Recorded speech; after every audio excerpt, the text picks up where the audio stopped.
नाज़रीन, अवामी न्यूज़ में खबरन जो सिलसिलो जारी है। इन वक्त असीं तव्हांखे खिपरो में खबर ॾींदा हलूं त जिते समूरी सिंध में अगई गुरबत ऐं बेरोज़गारी सबब अक्सर पोरे तबके जा माण्हू ॾुखी ज़िंदगी गुज़ारे रहिया आहिनि, उते ताज़ो ई माह ॿोॾ जे करे खिपरे तालके जे अंदर रहंदड़ पोरियत ऐं ॾिहाड़ी कमाए पेट गुज़र कंदड़ मिसकिन माण्हुनि जिन जा गुज़िरियल बरसातनि सबब फसल सड़ी ख़त्म थी विया ऐं बाद में संदन जे सरकार तोड़े डीसी सांगड़ पारां का बि माली मदद या वारसी न थियण करे अॻे ई ॿिनि वेलनि जी मानी ऐं गभे लाइ परेशान रहनि था। तिन लाइ सरकार पारां ऐलानियल सस्ते अटे जा स्टॉल असिस्टेंट कमिश्नर खिपरो ऐं मुख्तियारकार खिपरो पारां त न लॻाया, पर ॼाणियल ऑफिसरनि वधीक अघु वठंदड़ दुकानदारनि, फ्रूट सब्जी वेकिरो कंदड़ ऐं फ्लोर मिल मालिकान खिलाफ़ का बि कार्रवाई न कई है। शहर में कायम यूटिलिटी स्टोर बि खिपरो वासियुनि लाइ लाभाइतो साबित नाहे थी सघियो, जंहिं ते पिण अक्सर रोज़मर्रा जे इस्तेमाल हेठि ईंदड़ शयुनि जी हिकु त खोट रहे थी ऐं ॿियो शहरनि पारां यूटिलिटी स्टोर इंचार्ज ते आम वापे जी शयूं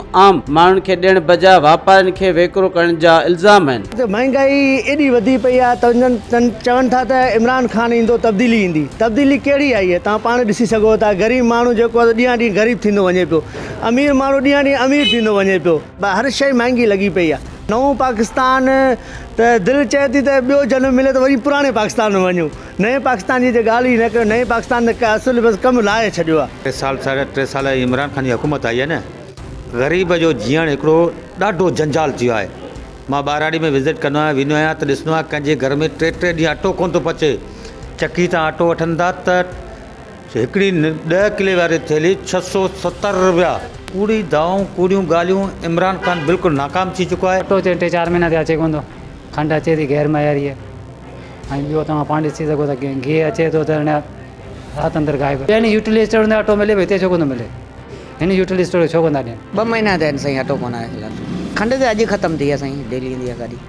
असां वटि मौजूदु फ़िलहाल खंडु कोन आहे, गिहु कोन आहे, आयल कोन आहे। खंडु आहे जेको आहे जेको ॾियूं था असांखे आहे।